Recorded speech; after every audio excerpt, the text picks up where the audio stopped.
আমার ফাতেমা আমার শরীরের অংশ, শরীরের অংশ মানে হচ্ছে নুরানি অংশ। আর হুসাইন কি বলেছেন, আনা মিন হুসাইন হুসাইন মিন্নি, আমি হুসাইন থেকে, হুসাইন আমার থেকে। তার মানে হাসান হুসাইন দুইজন, হাসান হুসাইন ফাতেমা আলী, তারা অন্যান্য রেওয়ায়েত আছে, সংক্ষিপ্ত কথা হচ্ছে তারা প্রত্যেকে আমার শরীরের নুরানি অংশ। বলেন না সুবহানাল্লাহ, শরীরের নুরানি। কারণ বংশ সাব্যস্ত করতে হলে নবী পাক সাল্লাল্লাহু আলাইহি সাল্লামের নুরানি অংশ ফাতেমার মধ্যে থাকবে।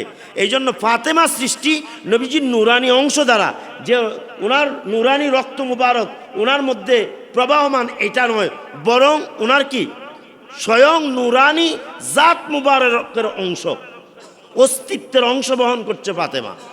জোরে কয় না সুবহানাল্লাহ।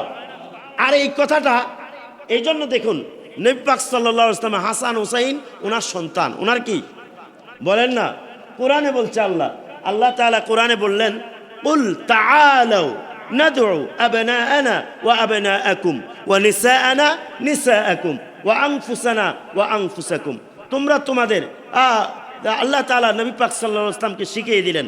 একটা ঘটনা আছে, নাজরান থেকে একদল লোক আসলো, এসে খ্রিস্টান, তারা নবী পাক সাল্লাল্লাহু আলাইহি ওয়াসাল্লামের সামনে হযরত ঈসা আলাইহিস সালামের প্রশংসা তারা তুলে ধরলো। বিভিন্ন বিষয়ে তারা চ্যালেঞ্জিং আর কি, অনেক ধরনের ওনার গুরুত্ব তুলে ধরলো। তখন আল্লাহ তাআলা নবী পাক সাল্লাল্লাহু আলাইহি ওয়াসাল্লামকে শিখিয়ে দিলেন, আপনি তাদেরকে বলেন, তোমরা যদি সত্যবাদী হও তাহলে আসো। কুল, আপনি বলেন, নাদউ তাআলাও, তোমরা আসো, নাদউ আবনাআনা, আমরা আমাদের সন্তানদেরকে ডাকি, আমরা আমাদের। এখানে নাদউ আবনাআনা এরা কারা? তো এরা হচ্ছে হাসান এবং হুসাইন। সুবহানাল্লাহ বলেন। এই আয়াত নাজিল হওয়ার পরে নবী পাক সাল্লাল্লাহু, এটাকে আয়াতে মুবাহালা বলে, নবী পাক সাল্লাল্লাহু আলাইহি সাল্লাম হাসান এবং হুসাইনকে দা রাসূলুল্লাহ সাল্লাল্লাহু আলাইহি সাল্লাম ফাতিমাতা হাসানান আলিয়ান ওয়া হাসানান ওয়া হুসাইনান। নবী পাক সাল্লাল্লাহু আলাইহি সাল্লাম এই আয়াতে কারিমা নাজিল হওয়ার পরে তিনি ফাতেমাকে ডাকলেন, আলীকে ডাকলেন এবং হাসানকে ডাকলেন, হুসাইনকে ডাকলেন। এখানে আবনা সন্তান দ্বারা হচ্ছে নবীর হাসান হুসাইন, নিসা দ্বারা মা ফাতেমা, আর আনফুসানা এটা দ্বারা হযরতে আলী। জোরে বলেন সুবহানাল্লাহ, হযরতে আলী। এটাকে এই পাঁচজনকে সংক্ষিপ্তভাবে বলা হয় পাক পাঞ্জে তন। পাক মানে পবিত্র, পাঞ্জে মানে হচ্ছে পাঁচ, পাঞ্জে মানে কি, তন মানে হচ্ছে জন, তন মানে কি পবিত্র পাঁচজন। এই শব্দ এটা হচ্ছে পার্সি, এটা কি পার্সি, এটা আরবি নয়। তো এই কারণে কিছু লোক আছে বলে এটা শিয়াদের, নাউজুবিল্লাহ বলেন। সব কিছু শিয়াদেরকে দিলে আপনার কি, কথায় কথায় যদি আপনি শিয়াদের অজুহাত দেন তো আপনার কি থাকলো? আরে শিয়াদের যেখানে সমস্যা আছে সেটাই না খণ্ডন করবেন, কথা বলেন না। নবীর আওলাদরা কার? ইমানদারদের না শিয়াদের? ইমানদারদের না শিয়াদের? তো আওলাদদের গুরুত্ব ইমানদারদের কাছে রাখবে না শিয়াদের কাছে? তো আপনার কাছে তো নাই, আপনি তো ওনার আলোচনা আনতে চান না।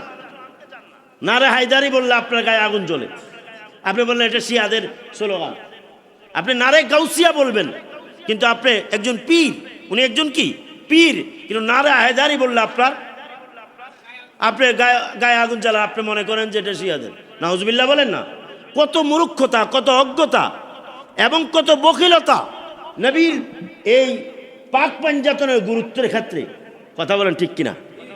আপনি দেখা যায় অনেক সময় আমাদের পীর মাশায়েখদেরকে নিয়ে আমরা কত ঘটনা বর্ণনা করি, কত কারামত বর্ণনা করি, কত গুরুত্ব দেই, উরুস মাহফিল নজর নিয়াজ কত কিছু দেই, ফাতিহা কত কিছু আদায় করি, কিন্তু দেখা যায় নবীর আওলাদরা আমার ঈমান, আমার আপনার কি ঈমান, সে জায়গার মধ্যে আপনার আলোচনা নাই, গুরুত্ব নাই। তো আপনি ঈমানদার কিভাবে হলেন? হ্যাঁ, আপনাদেরকে আমরা বেঈমান বলছি না, কিন্তু গুরুত্বহীন মহাব্বত যেভাবে দেওয়ার কথা, যেভাবে বুঝানোর কথা, যেভাবে জানান দেওয়ার কথা সেভাবে হয়তো আপনার মধ্যে নাই। কিন্তু কেন? এটা তো জানান দেওয়ার বিষয়, আলোচনার বিষয়, ঠিক কিনা বলেন? তো বলছিলাম পাক পাঞ্জাতন, এটা হাদিস শরীফের মধ্যে আছে। পাক পাঞ্জাতন শব্দটা এগুলো কি পার্সি শব্দ। আশুরা শরীফের দুটা রোজা আমরা জানি এই দুটা রোজা অবশ্যই কি আমরা রাখার চেষ্টা করব।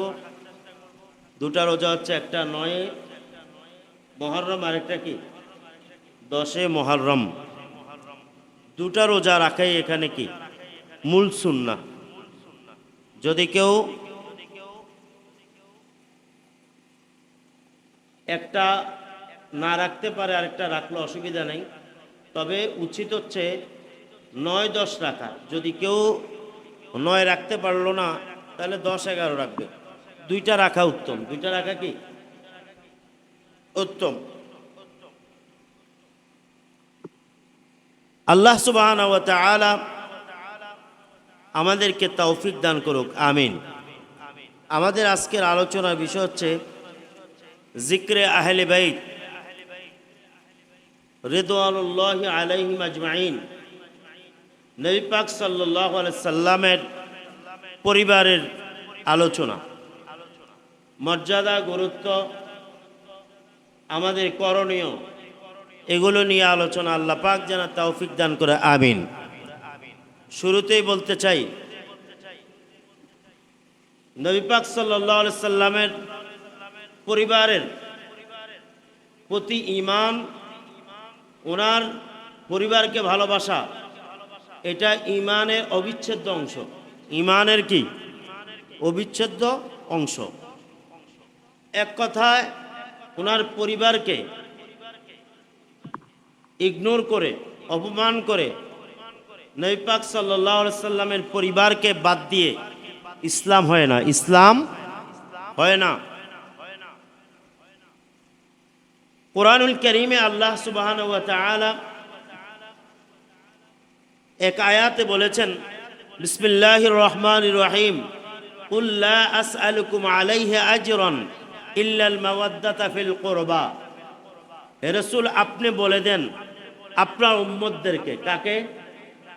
কোরআনে বলছেন আপনার উম্মতদেরকে বলে দেন, লা আসআলুকুম আলাইহি আজরা, দ্বীনের খেদমত করতে গিয়ে, রিসালাতের প্রচার প্রতিষ্ঠা করতে গিয়ে আমি যে কষ্ট, যে দুঃখ যাতনা সহ্য করেছি, দ্বীন প্রচার প্রতিষ্ঠার জন্য তোমাদের কল্যাণে যা করেছি, এটাতে আমি বিনিময় চাই না। কি চাই না?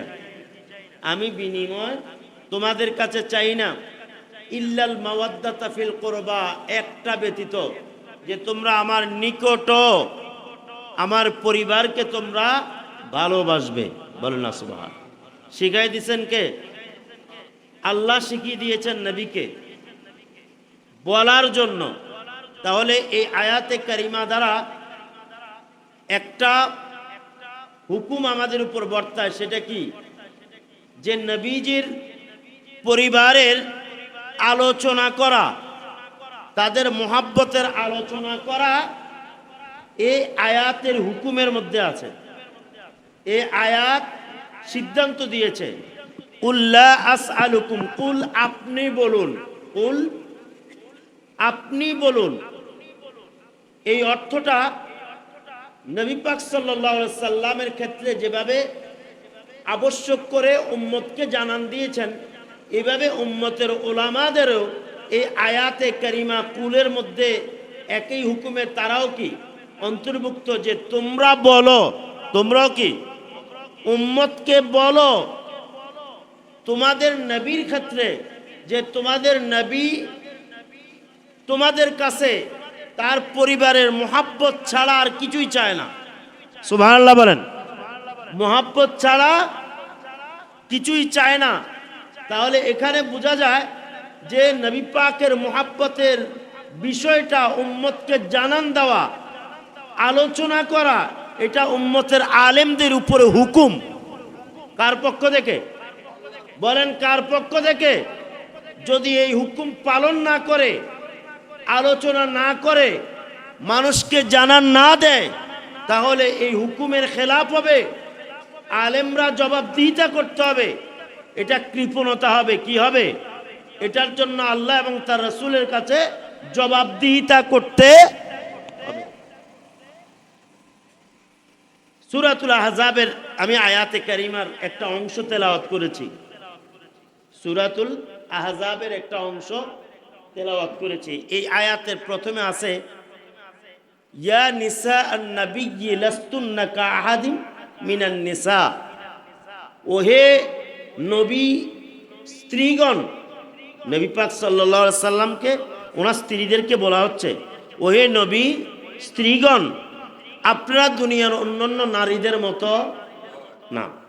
এরপর আছে কিভাবে তারা সাহাবায়ে কেরাম, আমি সংক্ষিপ্ত কথাটা মূল কথাটা বলি, তারা আসলে তাদের সাথে কি আচরণ করবে এটা সেখানে বর্ণনা আছে। এরপর আছে নামাজ কায়েম করার কথা, তাকওয়া অর্জনের কথা, পর্দার কথা, যে অন্য অন্য নারীদের মতো না, আপনার নামাজ কায়েম করুন, যাকাত আদায় করুন, এগুলো বলা আছে।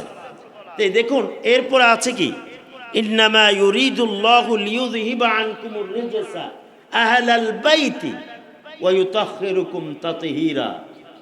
তো আল্লাহ শেষে কি বলছেন আয়াতের, যে আল্লাহ তাআলা শুধুই চান, আল্লাহ তাআলা কি শুধুই চান, ইন্নামা অর্থ শুধুই, এটা হরফে হাসর বলে, সীমাবদ্ধতার অর্থে আসে, সীমাবদ্ধতার অর্থে আসে। শুধুই আল্লাহ চান, কি চান, যে পরিবার, নবী পরিবার থেকে তাদের পবিত্রতাকে, তাদের অপবিত্রতাকে আল্লাহ তাআলা পবিত্র করার মতো করবে, অপবিত্রতা থেকে পবিত্র করার মতো তাদেরকে কি করবে, পবিত্র করবে। কে চান বলেন না সুবহান। এখন নামাজের কথা আগে আছে, যাকাতের কথা আছে। তাহলে আপনি দেখুন নামাজ যেভাবে ফরজ, এটা আপনি উম্মতকে জানান দিচ্ছেন, এটার দায়িত্ব মনে করে রোজার কথা বলছেন, হজের কথা বলছেন, যাকাতের কথা বলছেন, পর্দার কথা বলছেন। আপনি ইসলামের অন্যান্য বিষয় খুব গুরুত্ব দিয়ে আলোচনা করছেন, কিন্তু আপনি নবী পাকের আওলাদদের বিষয়ে কোনো গুরুত্ব দেন না।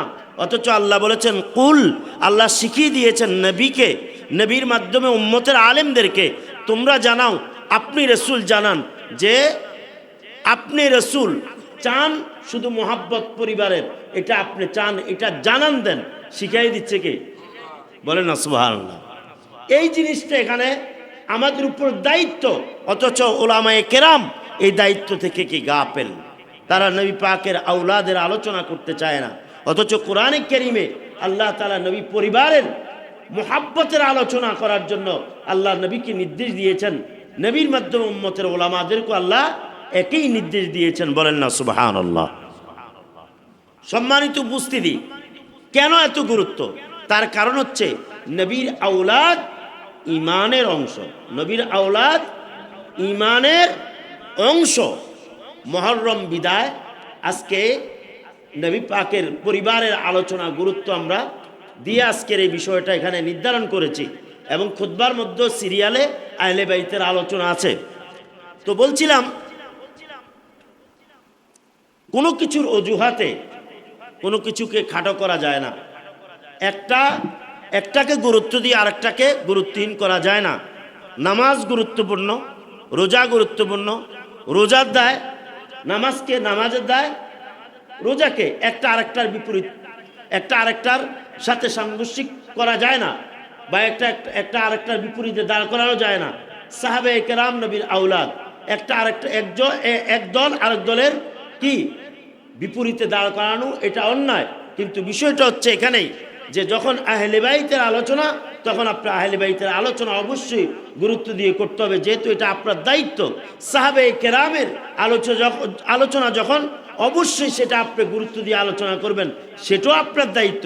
কিন্তু আপনি একটার দায়ে, একটার অজুহাতে আরেকটাকে আপনি বর্জন করবেন, এটা কখনো হক হতে পারে না, এটা কখনো হক হতে পারে না। আমরা আওলাদের রাসূলদেরকে যেভাবে, আহলে বাইতকে যেভাবে মহব্বত করব, সাহাবায়ে কেরামকে মহব্বত করব, নবীর আওলাদদেরকে যেভাবে সম্মান করব, নবীর সাহাবায়ে কেরামদেরকে এভাবে কি সম্মান করব।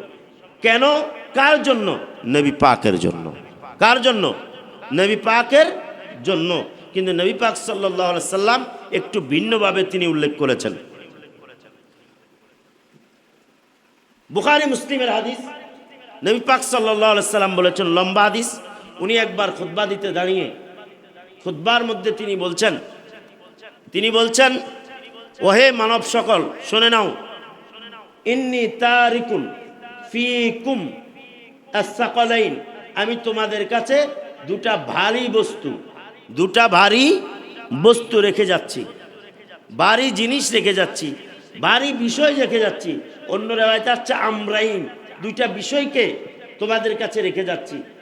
ভারী কেন বললো? ভারী বলার কারণ হচ্ছে আপনার সম্মানের অর্থে বুঝাইছে। কিসের অর্থ? সম্মান। আমরা অনেক সময় বলি না লোকটা অনেক ভারী, তার মানে লোকটা অনেক সম্মানিত। লোকটা অনেক কি? সম্মানিত। এটা ভারীর অর্থ হচ্ছে সম্মানিত অর্থে, যে আমি দুটা সম্মানিত বিষয় বস্তু তোমাদের কাছে রেখে যাচ্ছি। একটা হচ্ছে কি? কিতাব আল্লাহ, একটা হচ্ছে আল্লাহর কোরআন। একটা কি? কথা বলেন, একটা কি? আর একটা হচ্ছে ওয়া ইতরাতা আহলি বাইতি, আর একটা হচ্ছে আমার পরিবার। আমার কি?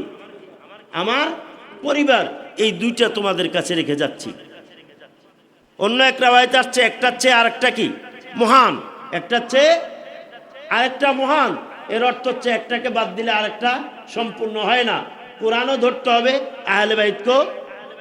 অন্য আরেকটা রাওয়ায়াতে আসছে, সেটা হচ্ছে আল্লাহর নবী সাল্লাল্লাহু আলাইহি সাল্লাম বলেছেন, দুটা বিষয়কে আমি তোমাদের কাছে রেখে যাচ্ছি।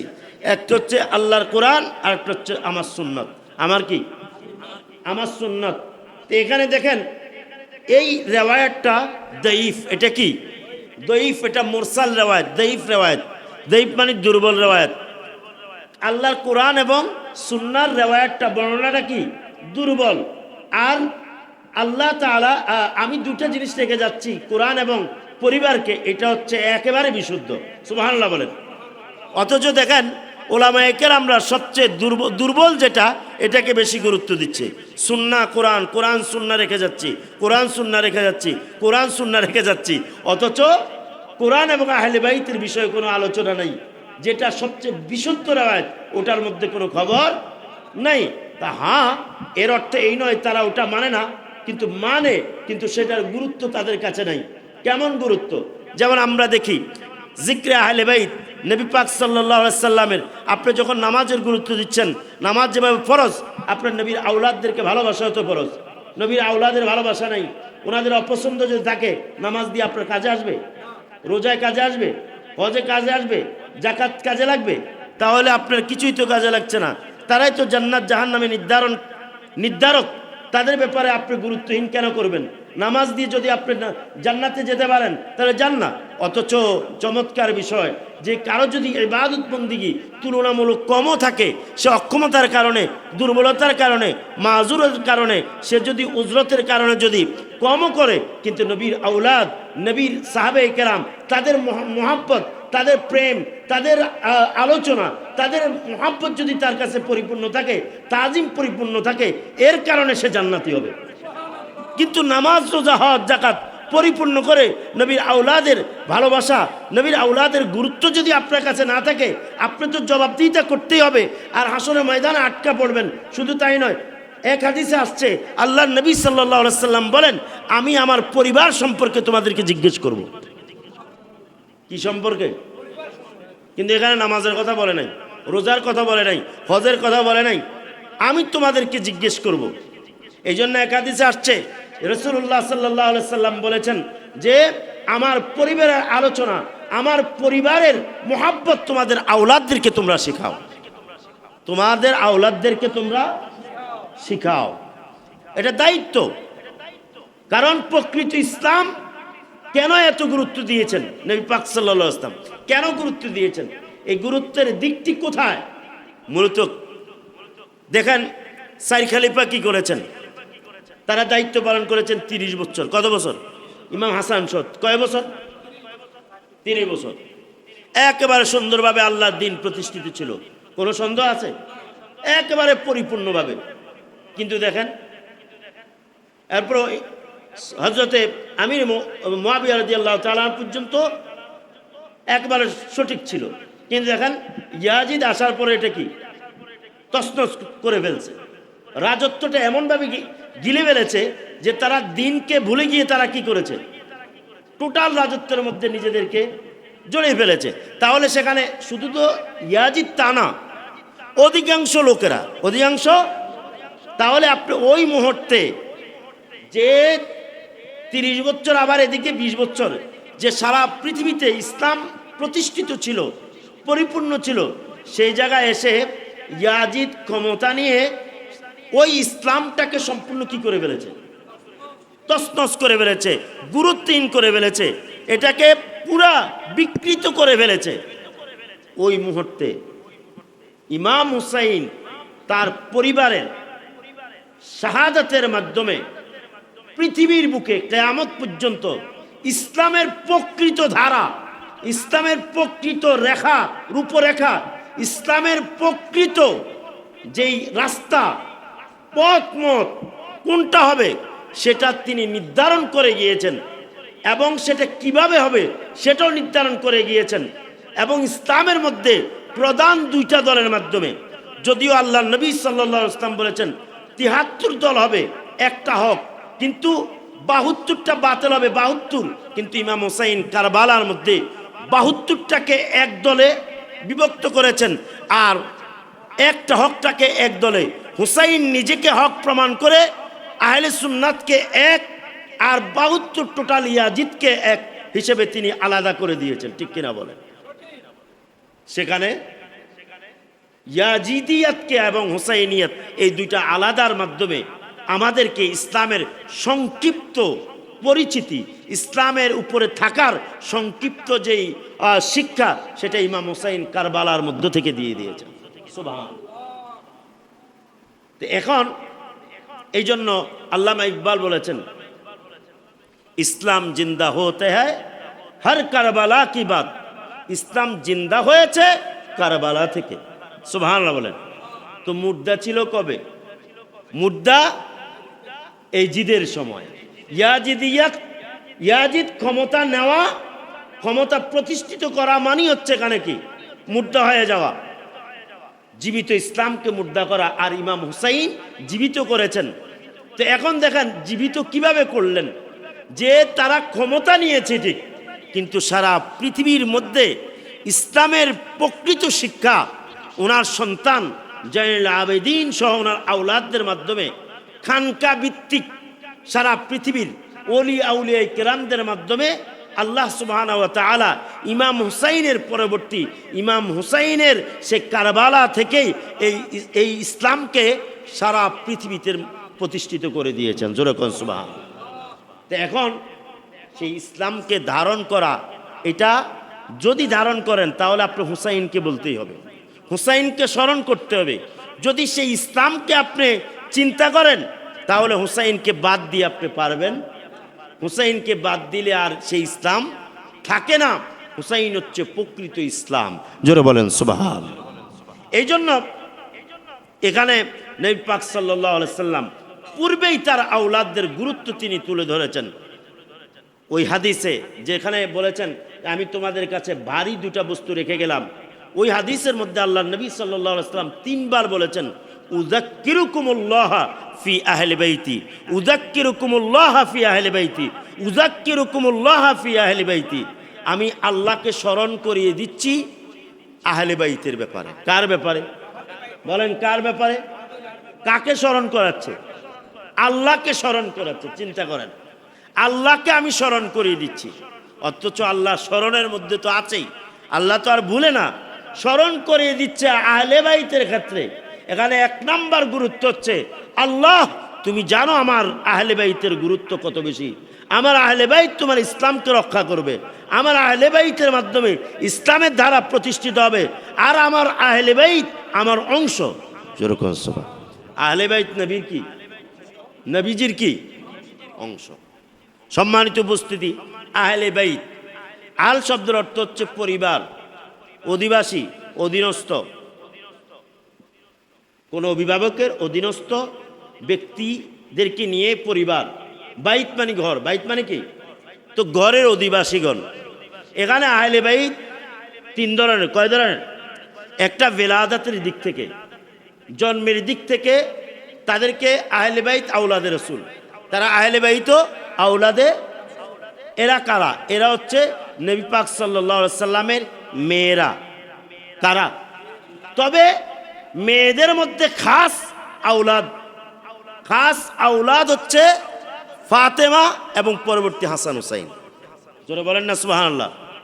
পরবর্তী এটার গুরুত্ব কি? নবী পাক সাল্লাল্লাহু আলাইহি সাল্লামের যখন 4 জন ছেলে সন্তান ছোট অবস্থায় ইন্তেকাল করলো, কাফের মুশরিকরা নবী পাক সাল্লাল্লাহু আলাইহি সাল্লামকে তিরস্কার করলো, লেস কাটা বললো, নির্বংশ বললো, বলে তাকে গালমন্দ করত। তিনি কষ্ট পাইতেন। আল্লাহ সুবহানাহু ওয়া তাআলা সূরাতুল কাউসার নাজিল করে দিয়ে বললেন যে তারা আপনাকে লেস কাটা বলছে, কখনো আপনি লেস কাটা নয়। ইন্না শানিয়াকা, শানুন শব্দের অর্থ হচ্ছে আই আদুওয়াকা, নিশ্চয় আপনার শত্রুরাই লেস কাটা। আফতার মানে কি? লেস কাটা। আফতার মানে কি? যার বংশ কি থাকে? কর্তৃত্ব থাকে। তো বংশ কাটাটা দুইভাবে হয়। কয়ভাবে হয়? একটা হচ্ছে আপনার ছেলে না থাকা, ছেলে, আর আরেকটা হচ্ছে আপনার কোনো ছেলে, ধরুন জৈনক ব্যক্তি মুমিন, তার ছেলে কাফের হয়ে গেছে, কি হয়ে গেছে? নাস্তিক হয়ে গেছে। তাহলে তার সাথে সে যদিও তার রক্ত বহন করে, কিন্তু তার কি না, সে বংশ না। যেমন হজরতে নূহ আলাইহিস সালাম, ওনার সন্তানকে যখন উনি কি কিস্তিতে তুলতে চাইছিলেন, তখন আল্লাহকে বলে, আল্লাহ তো জানেই, তারপর দয়া দিয়ে বলছে, আল্লাহ সে তো আমার পরিবারের। আল্লাহ বলেন সে তোমার পরিবারের না। তো পরিবারের না আর পরিবারের অর্থ কি? পরিবার দিয়ে বলছেন সে তো আমার সন্তান, আর পরিবার না দিয়ে বুঝাইছেন আপনার সন্তান ঠিক আছে, কিন্তু এটা ঈমানি পরিবারের অন্তর্ভুক্ত নয়। এই জন্য পরিবার দুই ধরনের। কয় ধরনের? দুই ধরনের। তো বলছিলাম যে আল্লাহর নবী সাল্লাল্লাহু আলাইহি সাল্লামের পরিবারের মধ্যে আওলাদ যারা, আওলাদ, মূল আওলাদ হচ্ছে ফাতেমা এবং তার 2 সন্তান। ফাতেমা এবং 2 সন্তান, যেমন জাইনাব, রোকাইয়া, তাদের মাধ্যমে তারা নবীজির আওলাদ মেয়ে হিসেবে, কিন্তু ঔরসজাত সন্তান হিসেবে, কিন্তু উনাদের সন্তানরা কি না আওলাদে রসুলের খাসের মধ্যে পড়ে নাই। খাস হচ্ছে ফাতেমা। কেন? এটারও একটা কারণ আছে। আপনারা যদি বলেন যে এটা কিভাবে, মেয়ের দিক থেকে তো আওলাদ সাব্যস্ত হয় না, এটা নবীজির শান যে দুনিয়ার সব মানুষের ক্ষেত্রে ভিন্নতা একরকম, আল নবীজির ক্ষেত্রে একরকম। তাহলে বোঝা যায় নবীজি আমাদের মতো, বলেন নবীজি আমাদের মতো না। এখানে এসে দুনিয়ার বংশ জারি হয় ছেলেদের মাধ্যমে, আর নবীজির বংশ জারি হয়েছে ফাতেমার মাধ্যমে। এই জন্য খুতবার শেষে বলা হয় ফাতেমাতু বাদআতু মিন্নি। নবী পাক সাল্লাল্লাহু আলাইহি ওয়াসাল্লাম বলছেন আমার ফাতেমা আমার শরীরের অংশ। শরীরের অংশ মানে হচ্ছে নূরানি অংশ। আর হুসাইন কি বলেছেন?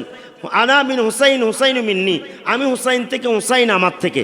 তার মানে হাসান হুসাইন দুইজন, হাসান হুসাইন, ফাতেমা, আলী, তারা অন্যান্য রেওয়ায়েত আছে, সংক্ষিপ্ত কথা হচ্ছে তারা প্রত্যেকে আমার শরীরের নূরানি অংশ। বলেন না সুবহানাল্লাহ। শরীরের নূরানি, কারণ বংশ সাব্যস্ত করতে হলে নবী পাক সাল্লাল্লাহু আলাইহি সাল্লামের নূরানি অংশ ফাতেমার মধ্যে থাকবে।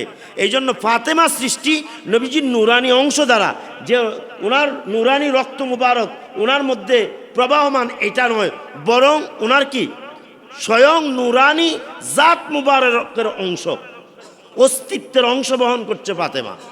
জোরে কয় না সুবহানাল্লাহ। আর এই কথাটা এই জন্য দেখুন নবী পাক সাল্লাল্লাহু আলাইহি ওয়াসাল্লাম হাসান হুসাইন ওনার সন্তান, ওনার কি বলেন না? কোরআনে বলছে আল্লাহ তাআলা কোরআনে বললেন কুল তাআলাউ নাদউ আবনাআনা ওয়া আবনাআকুম ওয়া নিসাআনা নিসাআকুম ওয়া আনফুসানা ওয়া আনফুসাকুম। তোমরা তোমাদের আল্লাহ তাআলা নবী পাক সাল্লাল্লাহু আলাইহি ওয়াসাল্লামকে শিখিয়ে দিলেন।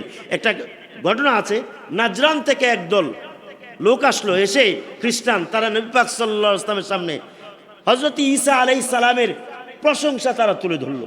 বিভিন্ন বিষয়ে তারা চ্যালেঞ্জিং আর কি, অনেক ধরনের ওনার গুরুত্ব তুলে ধরলো। তখন আল্লাহ তাআলা নবী পাক সাল্লাল্লাহু আলাইহি ওয়াসাল্লামকে শিখিয়ে দিলেন, আপনি তাদেরকে বলেন তোমরা যদি সত্যবাদী হও তাহলে আসো। কুল, আপনি বলেন নাদউ তাআলাও, তোমরা আসো, নাদউ আবনাআনা, আমরা আমাদের সন্তানদেরকে ডাকি, আমরা আমাদের। এখানে নাদউ আবনাআনা, এরা কারা? তো এরা হচ্ছে হাসান এবং হুসাইন। সুবহানাল্লাহ বলেন। এই আয়াত নাজিল হওয়ার পরে নবী পাক সাল্লাল্লাহু, এটাকে আয়াতে মুবাহালা বলে, নবী পাক সাল্লাল্লাহু আলাইহি সাল্লাম হাসান এবং হুসাইনকে দা রাসূলুল্লাহ সাল্লাল্লাহু আলাইহি সাল্লাম ফাতিমাতা হাসানান আলিয়ান ওয়া হাসানান ওয়া হুসাইনান। নবী পাক সাল্লাল্লাহু আলাইহি সাল্লাম এই আয়াতে কারিমা নাজিল হওয়ার পরে তিনি ফাতেমাকে ডাকলেন, আলীকে ডাকলেন এবং হাসানকে ডাকলেন, হুসাইনকে ডাকলেন। এখানে আবনা সন্তান দ্বারা হচ্ছে নবীর হাসান হুসাইন, নিসা দ্বারা মা ফাতেমা, আর আনফুসানা এটা দ্বারা হযরতে আলী। জোরে বলেন সুবহান।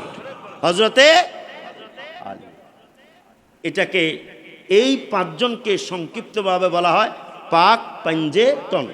পাক মানে পবিত্র, পাঞ্জে মানে হচ্ছে পাঁচ, পাঞ্জে মানে কি, তন মানে হচ্ছে জন, তন মানে কি পবিত্র পাঁচজন। এই শব্দ এটা হচ্ছে পার্সি, এটা কি পার্সি, এটা আরবি নয়। তো এই কারণে কিছু লোক আছে বলে এটা শিয়াদের, নাউজুবিল্লাহ বলেন। সব কিছু শিয়াদেরকে দিলে আপনার কি, কথায় কথায় যদি আপনি শিয়াদের অজুহাত দেন তো আপনার কি থাকলো? আরে শিয়াদের যেখানে সমস্যা আছে সেটাই না খণ্ডন করবেন, কথা বলেন না। নবীর আওলাদরা কার? ইমানদারদের না শিয়াদের? ইমানদারদের না শিয়াদের? তো আওলাদদের গুরুত্ব ইমানদারদের কাছে রাখবে না শিয়াদের কাছে? তো আপনার কাছে তো নাই, আপনি তো ওনার আলোচনা আনতে চান না। নারে হায়দারি বললে আপনার গায়ে আগুন জ্বলে, আপনি বললেন এটা শিয়াদের স্লোগান। আপনি নারে গাউসিয়া বলবেন, কিন্তু আপনি একজন পীর, উনি একজন কি পীর, কিন্তু নারে হায়দারি বললে আপনি গায়ে আগুন জ্বালা, আপনি মনে করেন যে এটা শিয়াদের। নাউজুবিল্লাহ বলেন না। কত মূর্খতা, কত অজ্ঞতা এবং কত বখিলতা নবীর এই পাক পাঞ্জাতনের গুরুত্বের ক্ষেত্রে, কথা বলেন ঠিক কিনা? আপনি দেখা যায় অনেক সময় আমাদের পীর মাশায়েখদেরকে নিয়ে আমরা কত ঘটনা বর্ণনা করি, কত কারামত বর্ণনা করি, কত গুরুত্ব দেই, উরুস মাহফিল নজর নিয়াজ কত কিছু ফাতিহা কত কিছু আদায় করি, কিন্তু দেখা যায় নবীর আওলাদরা আমার ঈমান, আমার আপনার কি ঈমান, সেই জায়গার মধ্যে আপনার আলোচনা নাই, গুরুত্ব নাই। তো আপনি ঈমানদার কিভাবে হলেন? হ্যাঁ, আপনাদেরকে আমরা বেঈমান বলছি না, কিন্তু গুরুত্বহীন ইশক মুহাব্বত যেভাবে দেওয়ার কথা, যেভাবে বুঝানোর কথা, যেভাবে জানান দেওয়ার কথা সেভাবে হয়তো আপনার মধ্যে নাই। কিন্তু কেন? এটা তো জানান দেওয়ারও বিষয়, আলোচনারও বিষয়, ঠিক কিনা বলেন? তো বলছিলাম পাক পাঞ্জাতন, এটা হাদিস শরীফের মধ্যে আছে। পাক পাঞ্জাতন শব্দটা এগুলো কি পার্সি শব্দ, কিন্তু এই পাঁচজনের বিষয়ে গুরুত্ব দেওয়ার বিষয়টা কোথায় আসছে?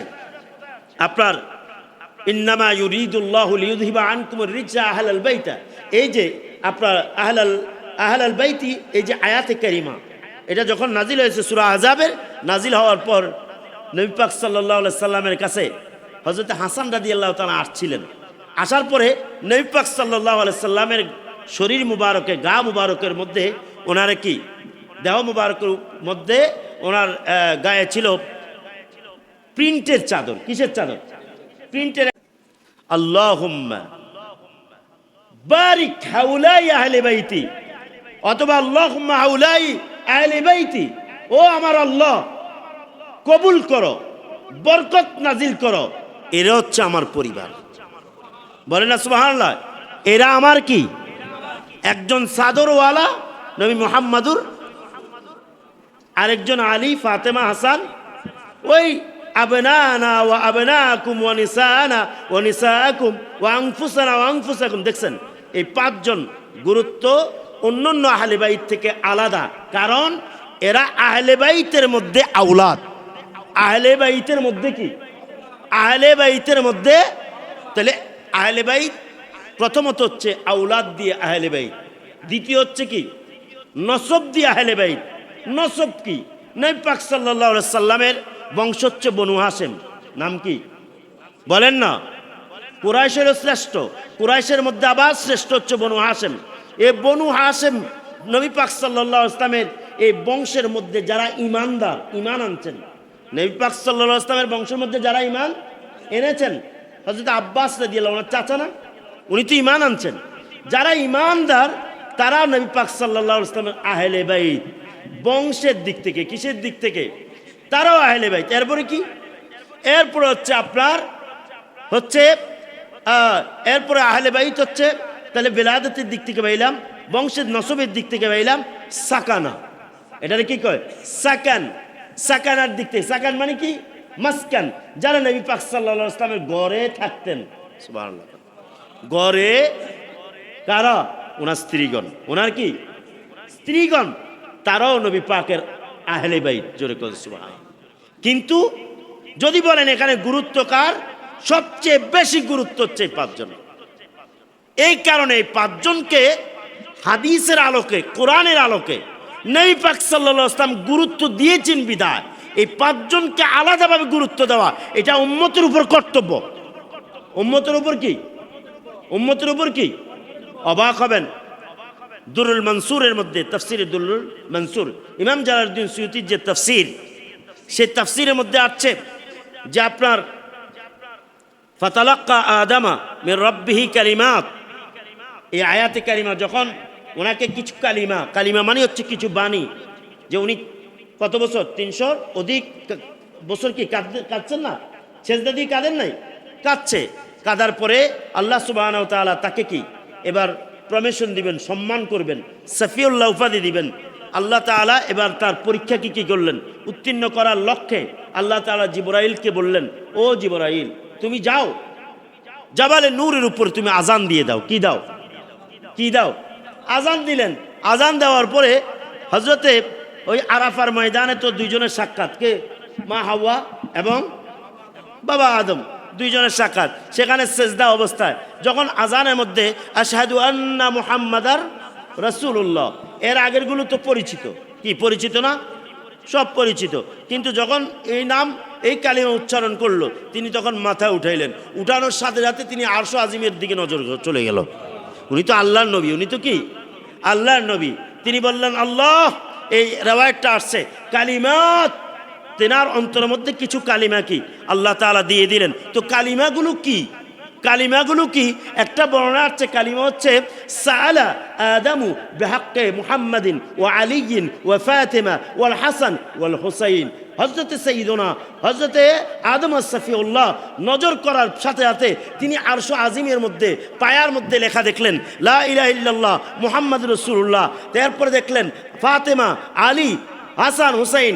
দেখার পরে তিনি বললেন আল্লাহ তুমি তাদের উসিলা আমাকে ক্ষমা করো, আমার তাওবা কবুল করো। ক্ষমা করার অর্থ প্রাসঙ্গিক বলে দিচ্ছি, এর অর্থ উনি গুনাহগার নয়, এটা ওনার পরীক্ষা ছিল, ইবতিলা ছিল। এটা আহলে সুন্নাতের আকীদা, নবীগণ মাসুম, নবীগণ কি মাসুম, তখন এটা আল্লাহরই হিকমত ছিল, আল্লাহ ওনাকে পরীক্ষার জন্য এটা করেছেন। তারপর উনি বললেন তার উসিলায় আমাকে তুমি কবুল করো, আমার এই পরীক্ষা থেকে আমাকে উত্তীর্ণ করো। সাথে সাথে আল্লাহ তাআলা বললেন কাইফা আরাফতা মুহাম্মাদান সাল্লাল্লাহু, হে আদম আমার বন্ধু আপনি কিভাবে মুহাম্মদ সাল্লাল্লাহু আলাইহি ওয়াসাল্লামকে চিনলেন, সুবহানাল্লাহ। তখন তিনি বললেন আল্লাহ যখন লাম্মা রাফাতু রাসি ইলা আরশে আজিম, যখন আমি আরশে আজিমের দিকে সেজদা থেকে মাথা উঠাইলাম তখন রাআইতু হুনাকা মাকতুবান লা ইলাহা ইল্লাল্লাহ মুহাম্মাদুর রাসূলুল্লাহ, পাশাপাশি ওনাদের নাম এবং জান্নাতও আমি দেখেছি। ও আল্লাহ তুমি তাদের উসিলা আমাকে পরীক্ষা থেকে উত্তীর্ণ করে আমাকে তুমি কবুল করে নাও, জোরে কোন সুবহানাল্লাহ। সম্মানিত উপস্থিতি, আল্লাহর নবী, আল্লাহর নবী এই পাক পাঞ্জাতনের বিষয়ে ওনার প্রমোশন হয়েছে, সুবহানাল্লাহ। আল্লাহর কাছে কি প্রমোশন হয়েছে। এই জন্য জুনায়েদ বাগদাদি রাদিয়াল্লাহু তাআলা বলেছেন যে তরিকতপন্থীদের আহলে বাইতের মুহাব্বত ছাড়া তরিকার রাস্তা, তরিকা যে রাস্তা সামনে এগিয়ে যাওয়া সম্ভব নয়, তাদের মুহাব্বতের চেয়ে তরিকতের পন্থীদের জন্য মূল সম্পদ, বলেন না সুবহানাল্লাহ। আরেকটা আহলে বাইত হচ্ছে সম্মানের দিক থেকে, কিসের দিক থেকে, যেমন সাইয়্যিদুনা সালমান পারসি, উনি পারস্যের, কোন দেশের, পারস্যের।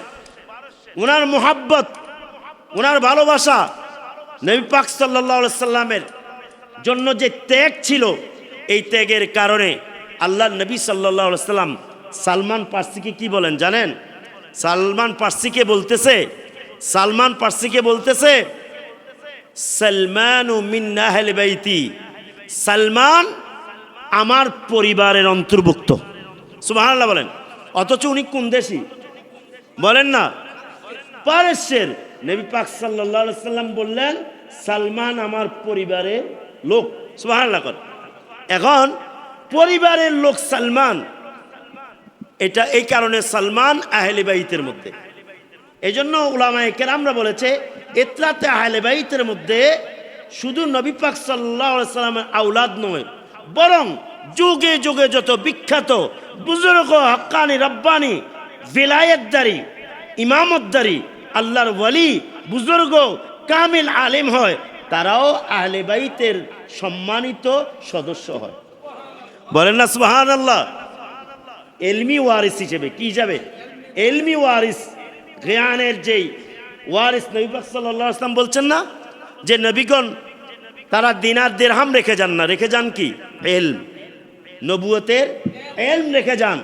এই এলমটা যারা ধারণ করেন তারা নবী পাক সাল্লাল্লাহু আলাইহি সাল্লামের এলমি আহাল হয়, পরিবার হয়, ইতরাতের মধ্যে শামিল হয়। বলেন না সুবহানাল্লাহ। এই জন্য নবী পাকের ইতরাতে শামিল হওয়া, আহলে শামিল হওয়া, ওই সমস্ত ব্যক্তি যারা আল্লাহর বিশেষ বান্দা, তাদের সাথে বেয়াদবি করলো ঈমান চলে যায়। কি চলে যায়? অনেক সময় ঈমান, এটার একটা প্রমাণ দেখেন, শেষ করে দিচ্ছি। হযরত হাসান বসরি, নাম কি? ইমাম হাসান বসরি। উনি তো আওলাদ রাসূল না, আহলে বাইতের সদস্য না, কিন্তু দেখেন ওনার মজলিস ত্যাগ করেছে, ওনার সাথে বিরোধিতা করে কে? ওয়াসিল ইবনে আতা, মুতাজিলার ইমাম, যে নাকি মুতাজিলার প্রতিষ্ঠাতা। প্রথম যখন দ্বন্দ্ব করে উনি আলোচনা করছেন যে কোনো একটা মাসলা নিয়ে, এখন বলা যাচ্ছে না, আলোচনা করছেন, সে বিরোধিতা করছে, বিয়াদবি করে ওনার মজলিসে বুঝতে না চেয়ে ওনার মাসালা বিরোধিতা করে সেখান থেকে উঠে গিয়ে অন্যত্র যখন চলে গেল, হযরতে ইমাম হাসান বসরি কি বলে জানেন? ওয়াসিল ইতাজালনা, ওয়াসিল আমাদেরকে ছেড়ে গেল। ওয়াসিল আমাদেরকে কি একটা মন্তব্য করেছেন, ছেড়ে গেছে। ঠিকই কিয়ামত পর্যন্ত ইতাজাল মুতাজিলা হয়ে গেছে। কি হয়ে গেছে? মুতাজিলা হচ্ছে যারা হক থেকে কি আলাদা হয়ে গেছে, হক থেকে বিচ্ছিন্ন হয়ে গেছে। তাহলে ইমাম অনেক সময়, ইমাম হক ইমাম অনেক সময় ইমানের গুরুত্ব বহন করে। সুবহানাল্লাহ বলেন। কিয়ামত পর্যন্ত ইমাম হাসান বসরির বিরোধিতা করে, মাসালার বিরোধিতা করে ইমাম হাসান বসরি কিয়ামত পর্যন্ত উম্মতের হকপন্থীদের ইমাম, মডেল হয়ে গেলেন, আর ওয়াসিল বাতিল রয়ে গেলেন। এই জন্য হক্কানি, রাব্বানি, বুজুর্গানি দিনদের বিরোধিতা করাও ইমানের জন্য কি খেলাফ। যারা মাযহাবের তরিকতের ইমামদের বিরোধিতা করে তারা অটোমেটিক্যালি একসময় বাতিল হয়ে যায়।